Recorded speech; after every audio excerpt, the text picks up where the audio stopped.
সুপ্রভাত বন্ধুরা, আজকে সকাল সকাল উঠে পড়লাম আর্লি মর্নিং। আজকে বেশ কিছুটা বৃক্ষরোপণ করার আমাদের উদ্দেশ্য রয়েছে, চারিদিকে সবুজে ভরিয়ে তুলতে হবে। ভাই অলরেডি আমার থেকে আগে উঠে গিয়েছে, ওর জাস্ট আমি ওকে দেখাচ্ছি আর কি, ও অলরেডি মানে কাজ শুরু করে গিয়েছে। এর আগের বার আমরা যে এই মাটি দিয়ে টবগুলো মানে রেডি করেছিলাম, তার মধ্যে বেশ কয়েকটা গাছ আমরা রোপণ করেছি আর কি। তার মধ্যে একটা রয়েছে এখানে সফেদার গাছ, এটা একদম মানে ছাদের এজে লাগানো হয়েছে। আর এটা তোমরা দেখতেই পাচ্ছ পেয়ারা গাছ, আর এটা হচ্ছে কুল গাছ।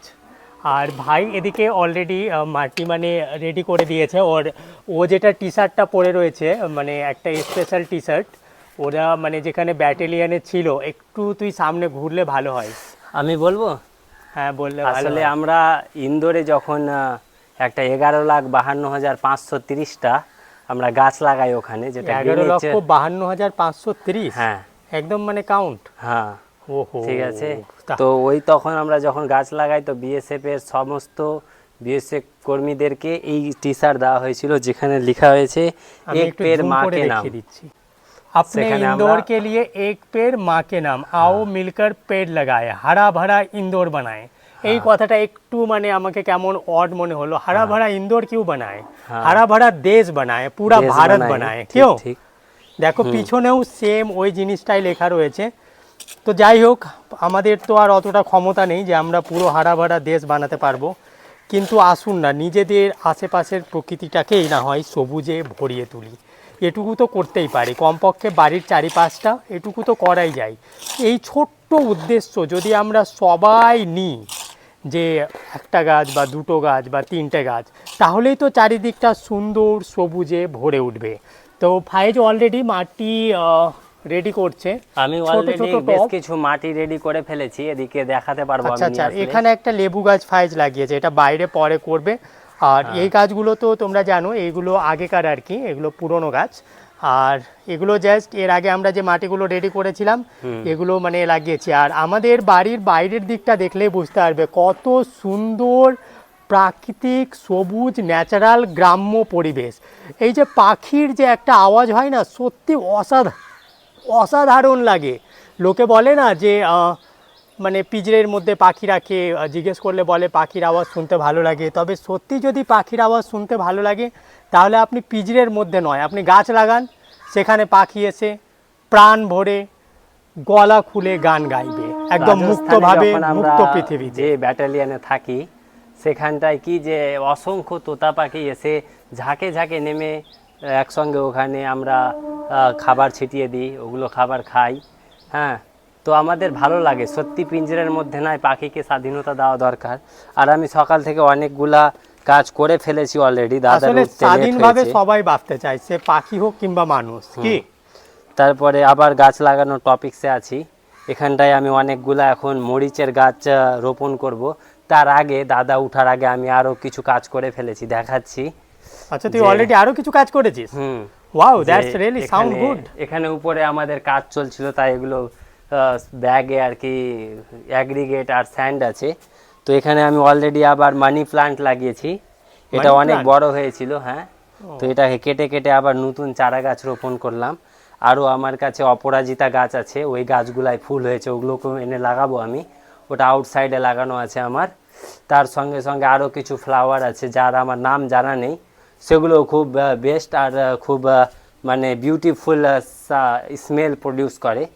হ্যাঁ, তারপরে আমি এখন এই দিকটা, এই 7 ফিটের জানলা, এখানটায় অনেকটা আমি লাগানোর প্ল্যানিং করেছি, যে এখানটায় অনেক কিছু লাগাবো এবার। আর আমার এই বাড়ির পার্শ্বের গার্ডেনটায় অনেকগুলা পেঁপে গাছ লাগিয়ে রেখেছি, যেখানে অসংখ্য পেঁপে হয়েছে। আমি দেখিয়ে দিই নাকি? আমরা মাঝে মাঝে নিজে খাই, অন্যজনকেও দিই, যেন সবজি করে খেতে পারে। পেঁপে গাছ। আর দেখো এই দিকটাও, বাড়ির পিছনের দিকটাও পুরো সবুজে ভরপুর। এটা কাঁঠাল গাছ, কাঁঠাল গাছ, কলা গাছ, পেঁপে গাছ, আর বেশ কিছু গাছ লাগানো হচ্ছে। মানে যাই হোক, এক কথায় খুব সুন্দর সবুজ ঘেরা প্রাকৃতিক পরিবেশ। এই যে পাশের বাড়ির যে ছাদটা আমরা দেখতে পাচ্ছি, একটু জুম করে দেখলে বোঝা যায় ওরাও বিভিন্ন ধরনের গাছ ওদের ছাদে লাগিয়ে রেখেছে। আমি একটু ওই পাশের বাড়ির সম্পর্কে বলি। ওটা আমার দাদাদের বাড়ি, ওখানে ড্রাগনের একটা ছোট একটা গার্ডেন ক্রিয়েট করা হয়েছে, যেখানে অনেকগুলা ড্রাগন ফ্রুটস হয়েছে। ওই ফ্রুটসগুলো সত্যি যে খেতে যা মিষ্টি আছেই, তার সঙ্গে সঙ্গে অনেকটা ভিটামিন, অনেকটা কার্বস শরীরে প্রোভাইড করে। বাচ্চাদের যদি খাওয়ানো যায় তাহলে তাদের বোন স্ট্রং হবে। তাহলে কি আমাদেরকে এগুলো ছোট ছোট জিনিস অ্যাক্টিভিটির মাধ্যমে আমরা বাড়িতে কিছু না করে অনেক কিছু করতে হয়। তারপরে ভালো লাগে, অ্যাক্টিভ থাকা যায় নাকি। তারপরে আমি এখন একটা নতুন জিনিস তৈরি করলাম। Wow! এটা এরকম ছিল, এটাকে আমি কেটে এই অংশটুকু বাদ না দিয়ে এটাকে আমি মাটি এখন ভরে দেব। আচ্ছা, দিয়ে আমি ডাবল হিসাবে সাইডে ইউজ করা যাবে নাকি? দুই সাইডে আমি কি করতে পারবো, এখানে গাছ লাগাতে পারবো। তাহলে জিনিসটা আমার নষ্ট হলো না, অবশিষ্ট অংশটুকু আমি ইউজ করতে পারবো। ঠিক আছে, তারপরে যদি ইন ফিউচার কোনো আমার গাছের দরকার হয় তাহলে আমি এদিক থেকে ওটাকে খুলে দিতে পারবো। ও আচ্ছা, কোনো আচ্ছা, কিছুর মানে এটাকে মানে কেটে ফেলে দেওয়া হয়নি, পুরোটাকে এটাকে ব্যবহার করা হয়েছে 100%। তারপরে এইগুলোতে আমি মাটি ভরে নিই নাকি। হ্যাঁ হ্যাঁ, মাটি ভরে নাও। তারপরে আমি বন্ধুদের দেখাবো যে কিভাবে আমি মরিচের গাছ লাগাচ্ছি।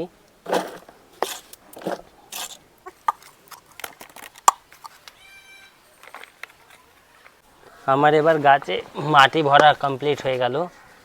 আপনাকে কিছু করার জন্য একটু শুধু বুদ্ধির দরকার আছে। আমি কিছু কিনেছি, 1 টাকা খরচার ব্যাপার নেই এখানে। আমি এটাকে শুধু কি ইউজ করে দিলাম, এটা মানে আনইউজেবল হয়ে গেছিলো, আমি শুধু একটু ইউজ করে দিলাম। এবার কি করব, আমি এই জায়গাটাতে এটাকে আমি রেখে দেব। এটাতে কি আমি করতে পারবো, একটু কাছে নিয়ে আয় দেখাই বন্ধুদের, বন্ধুরাও আইডিয়া পাবে। যেখানে আমি মরিচের গাছ লাগাবো তার পাশে আমি ঘাস ফুলেরও গাছও লাগাতে পারবো। তাহলে একসঙ্গে কি একাধিক জিনিস হয়ে যাবে। ও, আর ওটা ঘাস ফুলটা নিচেই থেকে যাবে অলরেডি। আচ্ছা আচ্ছা। তো এভাবে মরিচ এবার লাগানো যাক নাকি। হ্যাঁ, লাগাও। ফাইনালি আমাদের মানে এই টবগুলোতে গাছ লাগানো কমপ্লিট হয়ে গেল। আর এই দিকটাতে ভাই ব্যাস যে কয়েকটা বাকি রয়েছে ওইগুলো লাগাচ্ছে। আর এগুলো আগেই বলেছি যে এগুলো প্রিভিয়াসলি লাগানো হয়েছে অলরেডি। পেয়ারার কুড়িও চলে এসছে 2-1টা, জাস্ট এই যে দেখা যাচ্ছে। আর ওই দিকটাতে ফাইট যেখানে করছে সেখানেও বেশ কয়েকটা এসছে। আর এই দিকটাতে তো লেবু অলরেডি হয়েছিল এই গাছটাতে। আর ওই দুটো তো কোনো মানে ফলের গাছ না। আর একটা ব্যাপার বলে দিই যে এই যে পিছনের দিকটা যে চারিদিক মানে সবুজ হয়ে রয়েছে, সত্যি এই জায়গাটা আগে অ্যাকচুয়ালি মানে গার্ডেন ছিল, ম্যাঙ্গো গার্ডেন। বাট জানোই যে দিনের পর দিন ক্রমবর্ধমান জনসংখ্যার জন্য ওগুলো সব কাটা পড়ে গিয়েছে।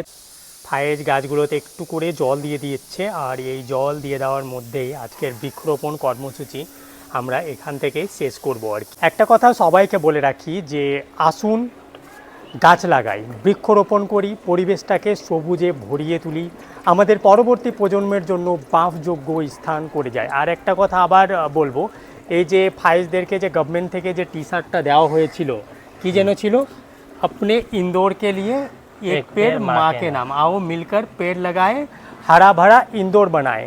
তো এই কথার পরিপ্রেক্ষিতে একটা কথা বারবার বলবো যে হারা ভরা ইন্দোর নেই, হারা ভরা পুরো দেশ বানায়। আসুন এইভাবে স্টেট ওয়াইজ বিভক্ত না হয়ে ভারতবাসী হিসাবে নিজেকে গর্ব করতে শিখি, নিজেকে ভারতবাসী হিসাবে পরিচয় দিই। এগুলো ছোট ছোট স্টেটের যে একটা ব্যাপার, বাঙালি, বিহারি বা সাউথ বা এগুলো জিনিস বর্জন করি।